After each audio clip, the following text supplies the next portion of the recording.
Hello. Welcome to the Michael Opitz Show. I'm Michael Opitz, your host, and we're broadcasting our internet radio program or podcast from Atlanta, Georgia.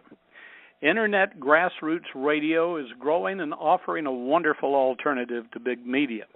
We offer news, views, and insight typically not provided by the mainstream media. Internet radio is growing nationally, and because we reflect the interest of everyday citizens, and this show is about sharing that information with a perspective of accurate facts and truth. James Broun is the technical producer for the show, social media consultant, and editor for DecidingTheVote.com, a blog forum for politically active citizens and professionals. Our guest today is Georgia Congressman Paul Broun, who is also a medical doctor and currently serving in the U.S. Navy Reserves as a medical doctor. Last year, he served as a Navy physician in Afghanistan and is currently running for the U.S. Senate from Georgia. Paul, thank you very much for being with us today. And we know you have a busy schedule, and we appreciate your taking your time out to be with us. So Michael, how are you doing? It's great to be with you and James. I appreciate the opportunity to come and visit with you and your listeners. Thanks for the opportunity. Oh, we're honored. Tell me, how are you doing after the partial government shutdown? Actually, I'm enthused about the outcome of this, not because Republicans didn't get anything, and in reality we got precious little, if anything at all. In fact, I think the only person who came out good was Mitch McConnell when he got $2 billion in an earmark for Kentucky. But essentially, other than that, Republicans got zipped, nothing whatsoever. But the whole purpose behind trying to delay Obamacare was what that was all about. And we've got to get the American people to understand how disastrous Obamacare is going to be. The whole effort to defund Obamacare, which would not remove it from public law, it would not do anything except for just delay the implementation of Obamacare. The effort all started back in July when a group of us met together and thought we've got to do something to try. Even if we fail in doing so, we've got to try to stop Obamacare from going into place on October the 1st.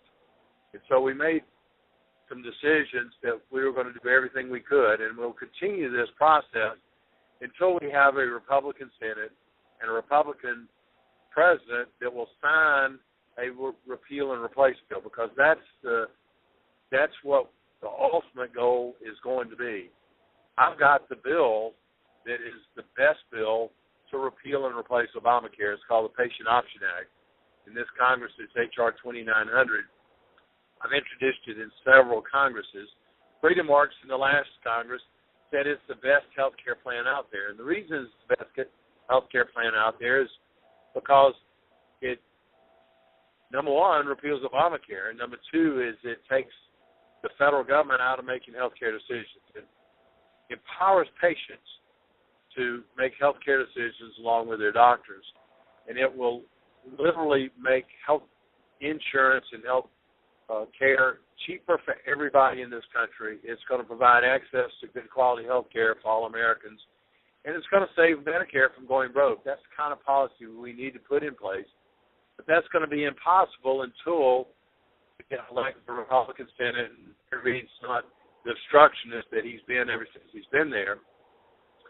And we have a president that will sign my Patient Option Act into law. So we decided that we need to make a stand.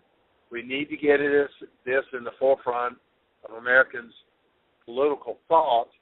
So this was all planned not to shut the government down, because nobody wanted to shut the government down, but an attempt to shut Obamacare down, and that's what it's all about. And I think we've made great strides in trying to get the American people to see that this is such an important issue that we've got to continue focusing on it until we can repeal and replace it. So I'm enthused about what the whole turn of events happened to come out to be after this whole thing was planned back last July.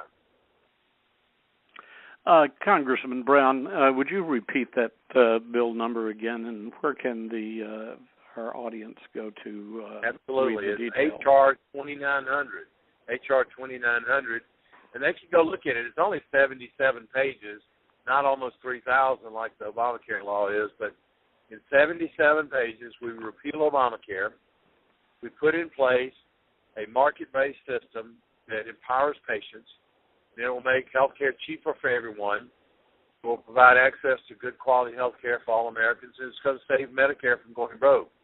The way it does that, it does a number of things. But basically, it expands health savings accounts and gives ownership to people who have a health savings account so that they can purchase insurance across state lines.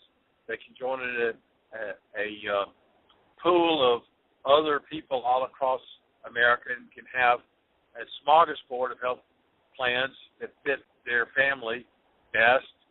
They can choose what fits their family best, and so can buy health insurance without all the government mandates that every state virtually has placed upon health insurance. It's one reason it's so high. And it does something that's novel. It gives physicians a tax credit for providing indigent care. I, as a physician, have actually provided free care to patients for the 4+ decades I've been practicing medicine. I've literally given away hundreds and hundreds of thousands of dollars of my own services to people who can't afford it. What it does, and I have gotten nothing out of that except for that's just what I do. And most physicians that came along when I did do the same thing, but the young physicians don't do so. And what this will do is this will give an incentive for a physician to give away their care to indigent patients. It will also give a tax credit to anyone, a credit, not a deduction as they have today, to someone who provides money to free clinics, whether it's a county health department or whether it's a free clinic like we have in Athens, Georgia, where I've contributed my services. It's called Mercy Clinic. We've got a fantastic one in Augusta that I've toured and supported down there, too, in my congressional district. But we've got these free or sliding scale clinics all over this country. We need to provide those clinics for people who have a hard time buying insurance or who can't afford to buy insurance but want to pay their bills. We can, or if they can't pay their bill, give them free care. It gives a tax credit to people who contribute to hospitals for indigent care or to these free clinics, as well as the doctors and all providers for providing free health care. It changes Medicare into a Medicare health savings account, which the government will fund. The patient owns. They'll control those dollars, and the dollars that are not expended by the time the patient passes away will actually go into the patient's estate, and it gives Medicare patients premium assistance so they can buy catastrophic health care insurance in the through an association or anywhere in the country, however they want to do so, so that they can buy the health insurance that fits them the best, and will so that Medicare patients will have a comprehensive health care coverage so that they have the health insurance that they need. It reforms the Emergency Medical Treatment and Active Labor Act, which is what causes the hospital emergency rooms to be utilized by indigent patients today as a primary care clinic, as well as the illegal aliens in this country are using the hospital emergency rooms as free clinics because of federal law. Anybody that walks in the emergency room has to be seen and treated, and it reforms it so that the emergency rooms can set up a screening process. If somebody doesn't have a true emergency, they can send them to a free clinic. So they'll have the ability to be able to get health care, and it will stop people from looking just to the emergency rooms as the source of providing health care.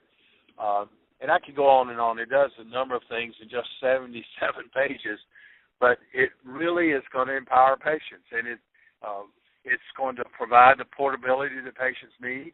It's going to eventually stop it so that people don't have to get their health insurance through their employer, because all insurance and all health care costs will be 100% tax deductible for everybody, whether an employer provides it for their employees or whether the employee just gets the money from their employer and goes and buys their own health insurance.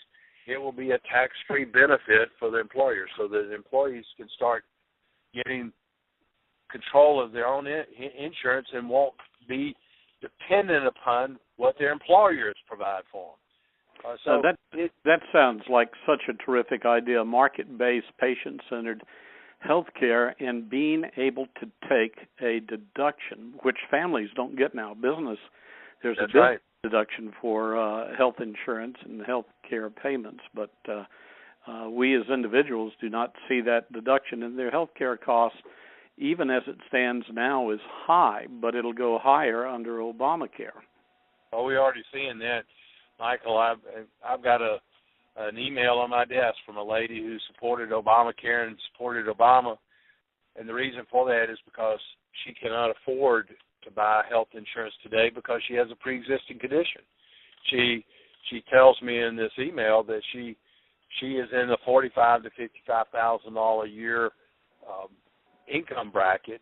She's one of the very few people who've actually gotten on the Obamacare website, and she started to sign up. She found that her insurance premiums under Obamacare were going to be $589 a month, if I remember correctly, and her yearly deductible was, she said, it was $13,988 a year.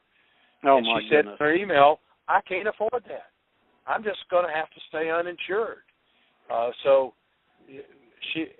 We see people like her all over the country. Also have talked to some young people who did get on, and they are healthy. They don't feel that they even need health insurance, but they go on the website when they've been able to get through and find out that their insurance cost is several $100s. I've been told by several that it approaches $300 a month. They say, I'm not going to spend that. I'll just pay the fine, or tax, as John Roberts calls it. I'll just pay the fine, and I'll buy the health insurance as I go to the hospital if I need to. And under the law, the health insurance companies have to provide it for them.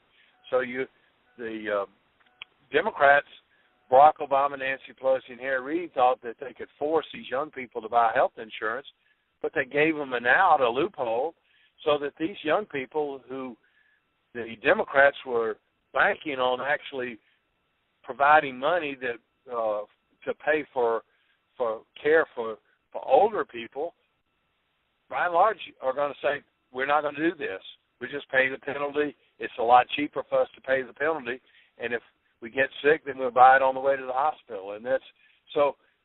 The whole of Obamacare is just going to be disastrous for America. We must repeal it. We must replace it. The only thing that truly makes sense and gets the federal government out of health care altogether is my Patient Option Act. Well, you have, it's obvious you have a lot of passion for this issue, not only being a doctor, but just out of concern for people's health and being able to afford health care as a human being. And that takes it out of the realm of politics. Michael, I'm a family physician, and as a family doctor, we look at patients in a different way than any other medical specialist. We look at a patient as a member of a family and a member of a community. Health insurance cost, the cost of health care are things that we are concerned about, whereas people who do operations and procedures and make their money off that don't see patients in that vein. I drew up my Patient Option Act because, as you know, I'm an original intent constitutionalist. We've got to start sending powers back to the states or the people, as the 10th Amendment says that they should be. the federal government is doing a lot of things that it should not be doing under the Constitution.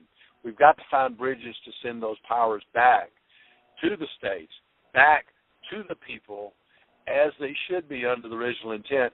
My Patient Option Act is that vehicle. It's the bridge to send all those powers back so that patients can run their own lives. They can go see a doctor, any doctor they want to. They can buy whatever kind of insurance that they want to buy. I did this as one who is concerned about my patients, particularly my patients who cannot afford a doctor bill today. And they can't afford the doctor bill because doctor office visits and surgery bills and things are so high because of the federal government. We've got to get the federal government out of running up the cost, and that's why my bill is the best one out there. You know, my background is in manufacturing, and we were always benchmarking best-in-class processes and methodology and then documenting them under ISO 9000. The United States has long had the reputation of having the best medical care in the world. And as you contrast that with medical care in socialistic communist countries such as the former Soviet Union, China, and other socialist states, they do not have the best medical health care. And as one entity of government that we see today that causes a lot of concern with veterans is the Veterans Hospital system and the government running of that hospital system as being not responsive to our military veterans. Well, absolutely. And you're a veteran, and I am as well. In fact, as you stated in the beginning of this, I'm in the Navy Reserve today. I was deployed to Afghanistan last year. I wasn't over there as a congressman. I was over there as a medical doctor in the Navy, just taking care of sick and injured Marines and soldiers. I got back in the Navy Reserve as a doctor because I'm a U.S. Marine and we're fighting, and I just wanted to do my duty for the nation and to do my duty to help take care of my fellow service members, and taking care of our veterans is absolutely critical for a strong national defense. So we've got to fulfill those promises the government has made our veterans. We're not doing so. That's not right.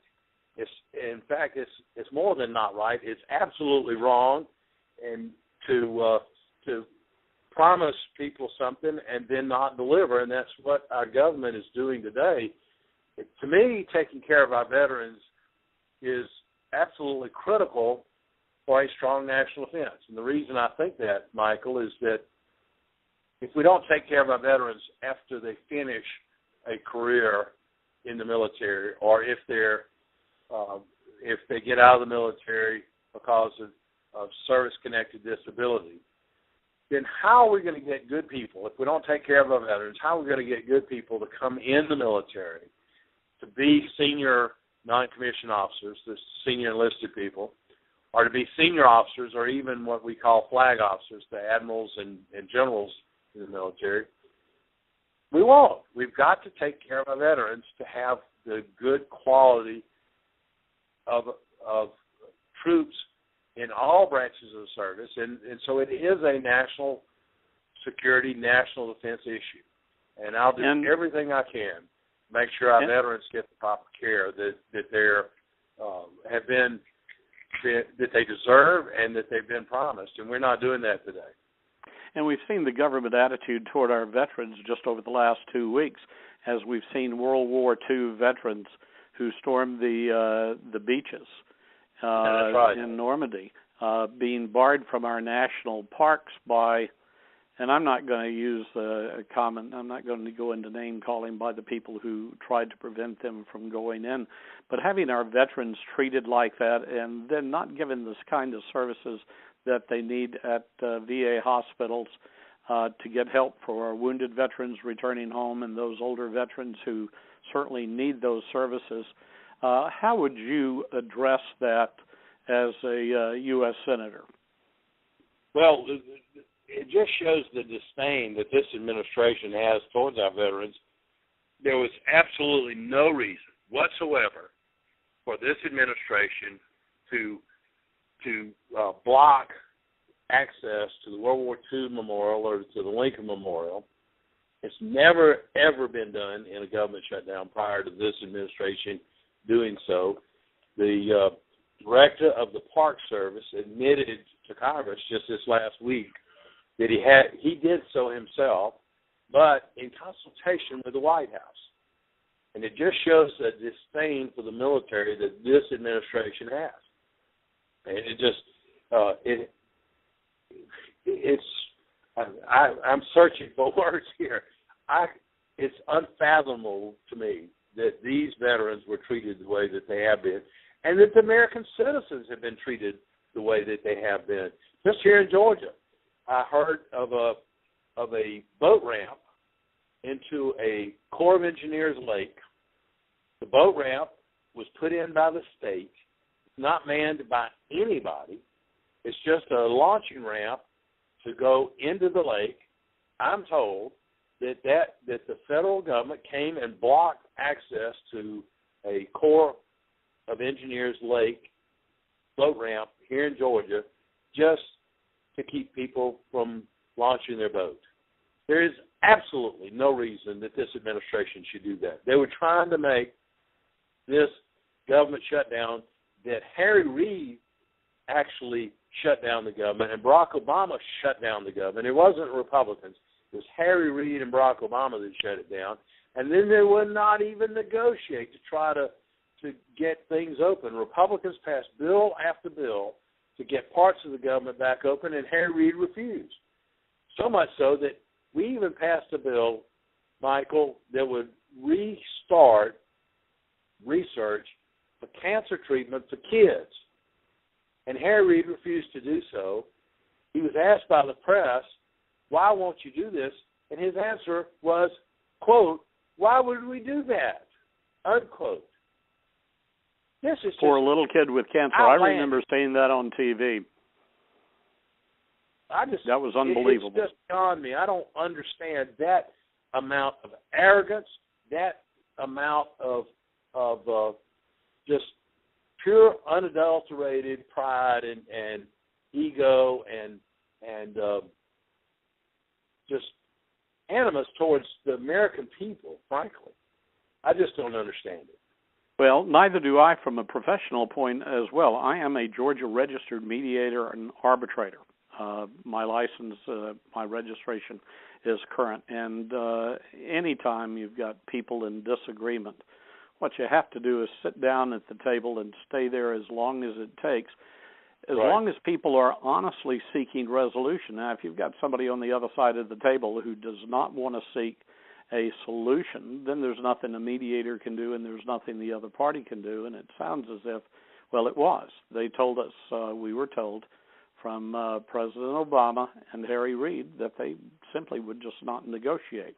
So no matter how good of a mediator you have and how willing the other side is, it doesn't yield any positive results, and the outcome is only disaster. That's exactly what we saw with this last fiasco, where Harry Reid blocked every single effort that we made to try to get the government open, to try to get things going, to try to do something for the American people, and that's what the fight was all about, to try to continue the government functioning, but stop something that's going to destroy our economy, and that's Obamacare. Congressman Brown, tell us about your political philosophy and guiding principles. And as a second part of that question, why did you run for Congress and now the U.S. Senate? Well, let me start with why I'm running for the U.S. Senate. One U.S. senator standing firm on principle has a greater wherewithal to affect policy and to affect how legislation is handled in Congress. I am an original intent constitutionalist. I'm a U.S. Marine. I believe in liberty. I believe in the foundational principles that made this country great. Both parties are destroying those, and I ran for Congress to try to reestablish limited government as our founding fathers meant it. Because if we don't, this country is going to be totally socialistic, and we're going to see happen in this country the same thing that's happened in every socialist nation across the world from a historical perspective. You just have to look offshore at Cuba, at the change from actually a dictator, Batista, to Castro.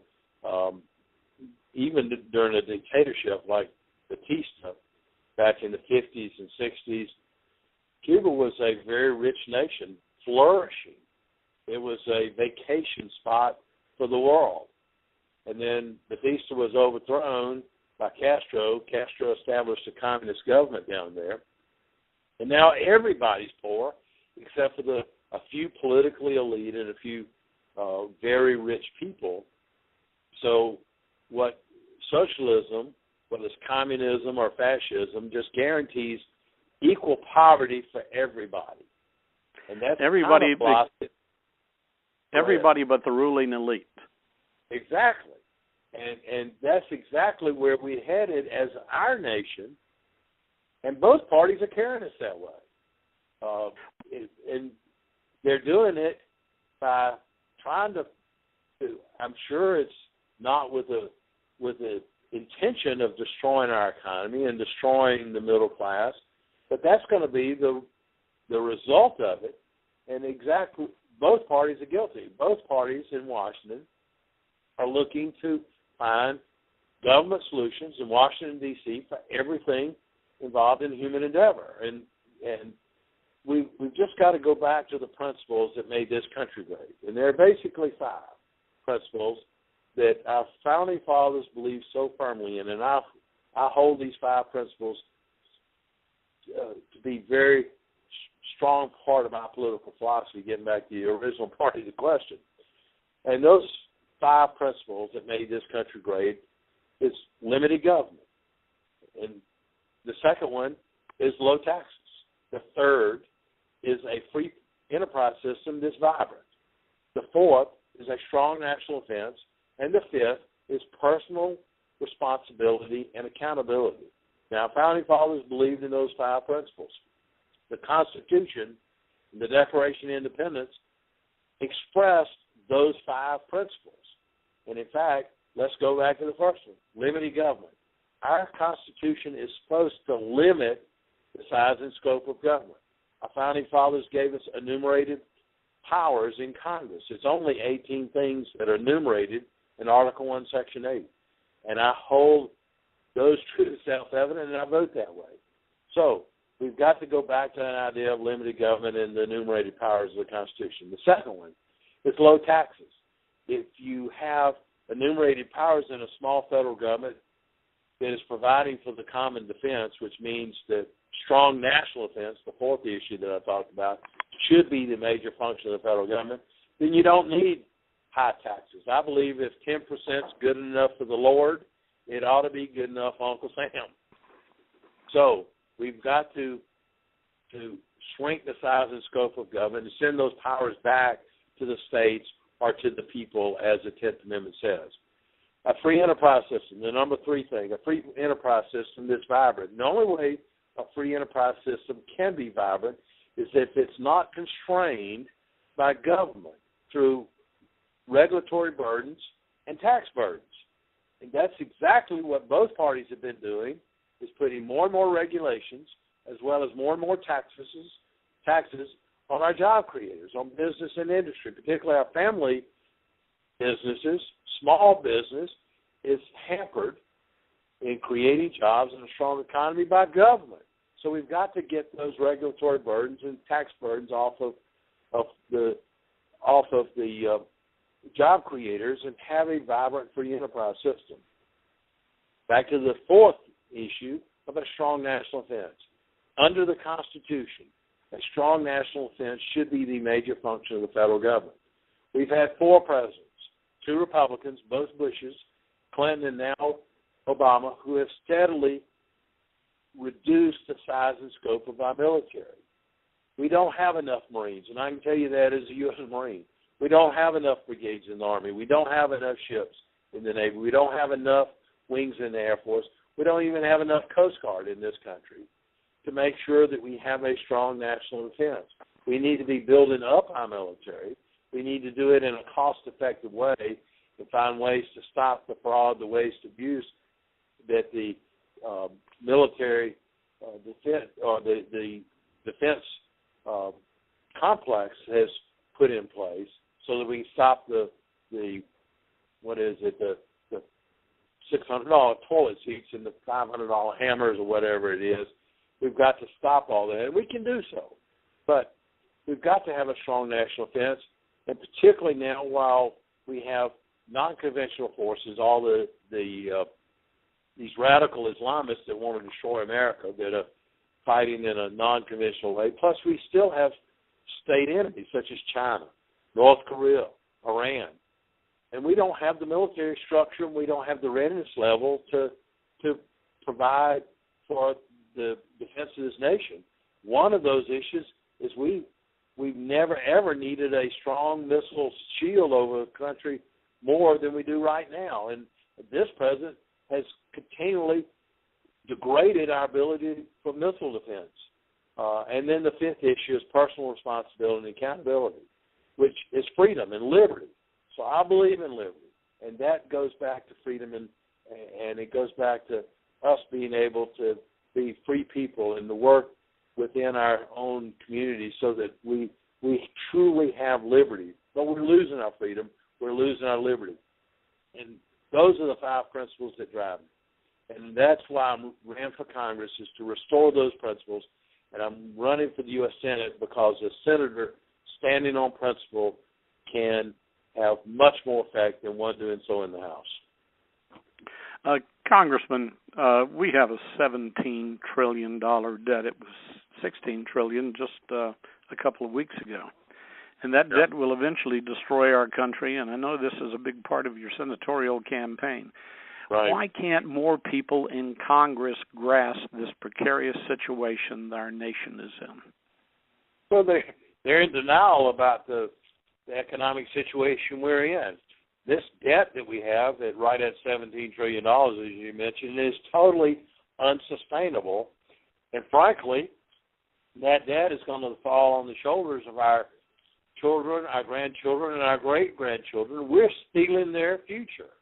It's morally reprehensible that we're doing so. We're stealing their money, and it just has to stop. And the only way we can stop it is by spending money we don't have to balance the budget of the federal government. I've got the strongest balanced budget amendment that there is out there. We've got to pass mine, or at least one that has teeth to it, into law and make it part of our Constitution so that government lives within its means. We cannot continue building debt. I've never voted to raise the debt ceiling. We should not. We should not raise the debt ceiling. We've got to stop this out-of-control spending and out-of-control government. And members of Congress in both parties, again, are just totally oblivious of the economic shape that we're in, and it just has to stop. It has to change, and that's what I'll continue to fight for. I remember when the Soviet Union collapsed economically, and I saw pictures of people living in cardboard boxes. It was a terrible, terrible situation. Yep. And people don't understand, I don't think, what the devaluation and the collapse of the dollar will do to this country. It's not just a Great Depression. It's much more than that. But no one is really describing the impact that's coming our way. And typically, countries borrow money for unforeseen events such as war, but borrowing money just to finance the everyday comings and goings of a government is so beyond the pale of reason that I can't quite fathom it. Absolutely. In fact, I just saw my good friend Judge Andrew Napolitano on Fox News just the other day was saying that during World War I, the federal government borrowed $30 billion to finance World War I. And he was saying, I don't know if this is factual or not, but he was saying that $30 billion has never been paid off. We're continuing to pay interest today on the $30 billion to finance World War I 100 years ago. We've got to pay off our debts. We've got to stop borrowing money. And the Fed has been a big part of the problem also. That was put in place in 1913, so 100 years ago. I've got a bill that would audit the Fed. My good friend and actually my endorser, Dr. Ron Paul, endorsed my campaign for the U.S. Senate because I am an original intent constitutionalist, as he was. But he had a bill in the last Congress that actually the House passed, but had to read through in the trash can, that says audit the Fed with full disclosure. Now, some people say, well, the Fed is audited, but we don't have public disclosure of the entire functioning of the Fed, of the Federal Reserve, and we must have so. Actually, that bill passed in the last Congress with bipartisan support, overwhelming bipartisan support. I reintroduced that bill in the first day of this Congress. Right on its heel, I introduced a bill to totally eliminate the Fed, and a third bill that would take us back to a gold standard. The Federal Reserve is devaluing our dollars so that our dollars are becoming worth less and less and less as they print more and more and more. Eventually, our dollar bills are going to be worthless. Congressman Brown, you're in good company. John F. Kennedy was in the process of eliminating the Federal Reserve for our currency and had already started printing money under the government so that it's interest-free rather than paying private bankers 4% interest on the money.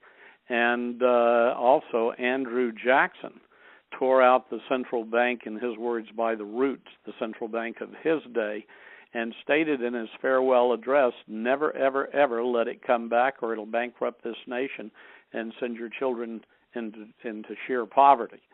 And then I heard just last week that in Woodrow Wilson's private diary, he stated that perhaps the greatest mistake that he ever made was bringing back the Federal Reserve System, and he felt that it would destroy our country. So that knowledge is out there. It's floating around, and I'm always surprised why more people don't take these warnings to heart, the warnings of history and the recent history under JFK. Well, again, all these issues that we're talking about are just indicative of a government that's out of control. It's a government that's spending too much, taxing too much, regulating too much, borrowing too much. It must stop. Both parties are guilty, and we've got to stop it. That's the reason I'm running for the U.S. Senate, is so that I can be in a position to try to stop this out-of-control government that both parties have been doing. That's the reason I need people all across this country to contribute to my campaign. How can they contribute? They can go on my website, paulbroun.com. My last name, Brown, is spelled B-R-O-U-N. It's Brown with a U instead of a W. Paul, P-A-U-L, B-R-O-U-N.com, paulbroun.com. They can contribute. They can sign up for email newsletters. I encourage them to do that, and then forward those email newsletters to everybody within their sphere of influence, their whole email list, and encourage those people to do the same thing anywhere in this country. Send out our email newsletters. There is a link to my Facebook page, so I encourage people to be friends on Facebook and to repost my postings. There's a link at paulbroun.com to my Twitter account. They can retweet my tweets. And then there's a link to my Instagram site, so they can follow me there also. But up in the top right-hand corner, there's a little red button that says Donate Now, and then click on that where they contribute $5 or $5,000. I need whatever I can from anybody in this country. You see, a U.S. Senate race is actually a national fundraising entity because senators have so much more influence than do members of the U.S. House, and that's the reason that somebody who lives in California, New York, Montana, or Texas, anywhere in the country, would benefit if they want somebody who is a Marine that believes in liberty, believes in limited government in the U.S. Senate. standing up firm against both parties to stop this out-of-control government and out-of-control spending, then they should help me get there by contributing to our campaign. Well, it's obvious that you're one of the very, very few people in Washington who supposedly when they go to Washington they drink the Kool-Aid and turn into something other than what they were when they were campaigning, because you've been there now for several years, and your message is the same, and it's the same message that you had even before you ran for Congress, because you and I go back a long time. So, let me interrupt you and tell you I've been asked a number of times about people have come to me and said, Paul, how do you do it? You've stood by yourself occasionally and been one no vote against 434 other members of the 430 plus members of the House. How have you stayed on your principles? How have you stayed strong? And what I've told them is that there are 4 questions that I ask about all legislation. In fact, people can go on paulbroun.com, and PaulBroun, paulbroun.com, and they'll see right there on the front page the 4 questions I utilize. The first, is it constitutional? And by that I mean, is it constitutional according to the original intent of our founding fathers? Second, is it right? Does it fit the Judeo-Christian biblical principles that our nation was founded upon? Third, do we need it? Fourth, can we afford it? If all 4 yes, I vote yes. If one's no, I vote no. That's what I've done for a little over 6 years now in the U.S. House, and I pledge to everybody listening that that's exactly how I'll vote as a U.S. Senator. I just need their help getting me there so I can continue to stand strong for limited government, for freedom to send powers back to the states of the people, and to leave money in people's pockets so they can run their own lives without the federal government intruding into their lives and tell them how to run them. Well, for those who have followed your political career for years and who know you personally, they know that that is the absolute truth. When you were interviewed on a TV network a couple of days ago, the banner under your picture stated that you were, they misidentified you as an opposition candidate. I'm not going to say that's part of the conspiracy, but most certainly it was an interesting picture that made sure that the folks didn't know who you really were. I don't know. Have you heard that? No. Has that gotten back to you? That's news to me. I've done a number of interviews on TV recently about this effort to defund and delay the implementation of Obamacare and what was going on through that partial government shutdown where Harry Reid shut down the government. And I did not know that. But you see, I'm not surprised. The government Republicans, the establishment Republicans, and certainly the media and the Democrats don't want me in Washington because they know they have a fierce enemy that they cannot back down. So they don't want me there. And so they try to scare people into thinking that I'm something other than I am, and all I am is I'm just a medical doctor, a family doctor that believes in freedom, that believes in liberty, believes in the free enterprise system, that believes in the foundational principles of this nation. And they call me all sorts of names as an extremist, and I can go on and on. That's probably mild compared to what. They've been calling our founding fathers extremists. So you are in wonderful, great company. Well, you're right, Michael. In fact, I've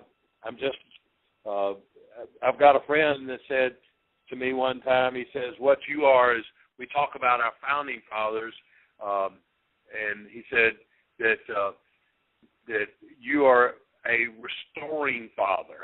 And that's what he calls me, a restoring father. We've got to restore the principles that made this country great.